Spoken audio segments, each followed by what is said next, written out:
Hi, I'm Pastor Tripp. Today I'm here to give you some encouragement. Now, some of you might be asking, where have you been?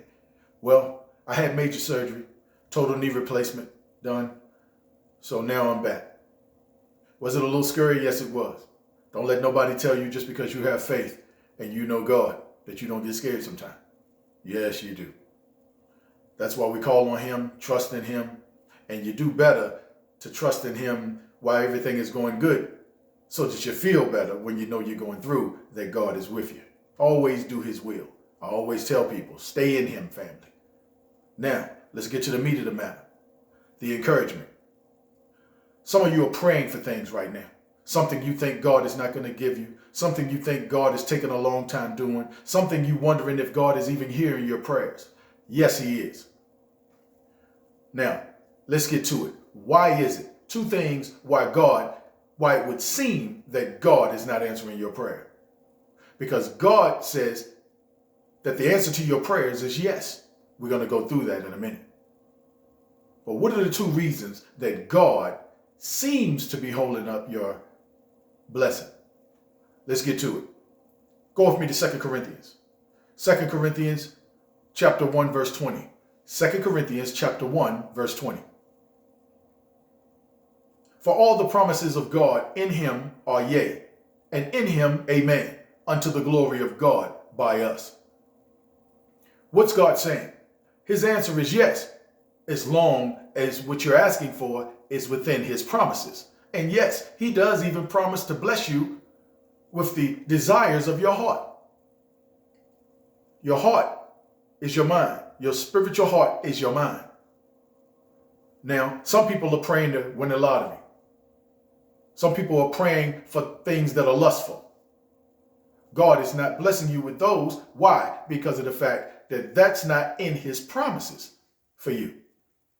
You got to, by the renewing of your mind, line up what you're asking God for with His promises.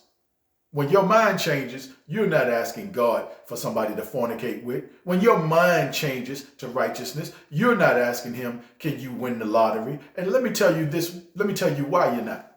When your mind changes over, you know that if you had, let's be honest now, if you had a drug habit and God gave you $50 million, you just got a bigger drug habit. If you wasn't faithful and you're out there clubbing and doing all kinds of things you're big and bad enough to do, you know what I mean? Things apart from God. You get $50 million, that just increased. Your sin just increased. Your error in life just increased. But when you get your mind right and you're asking Him according to His promises, according to His will for you, now the answer to your prayers is yes and amen. Let's do Bible. Two things why your prayers may be hindered in your eyes.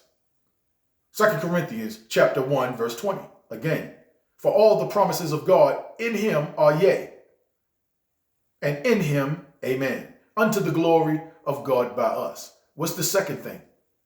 Hebrews chapter 10, verse 36. Hebrews chapter 10, verse 36. For ye have need of patience. See, God is watching you. When you don't think you're going to get what you desired from God, and you think He's not going to do it, or you think He's not going to send it, how do you live after you've come to the conclusion that, well, God is not going to do it? Do you go back to your sinful ways? Do you go back to living in unbelief? Do you go back to carrying yourself like you're not a Christian? God says, have patience.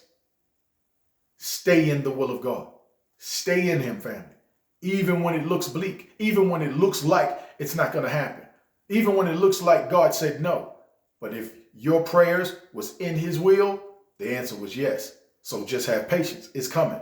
You're just being tested. Hang on. It's coming. God is about to bless you. Now let's do this word here so that you know what not to do. Hebrews chapter 10, verse 36. For ye have need of patience, that after ye have done the will of God, ye might receive the promise. After you have done the will of God. What does that mean? Do I have to be perfect? No. But you have to be in Him. You have to be living in Him and Christ will do the rest in you. Live in him. That which you do know to do right, do right. God says he who knows to do right and don't, it is sin to him. If you know to do right, do right. That makes you righteous. I pray you got something out of this. God is about to bless you. 2 things. Pray in his will and do his will. God bless you. Till next time.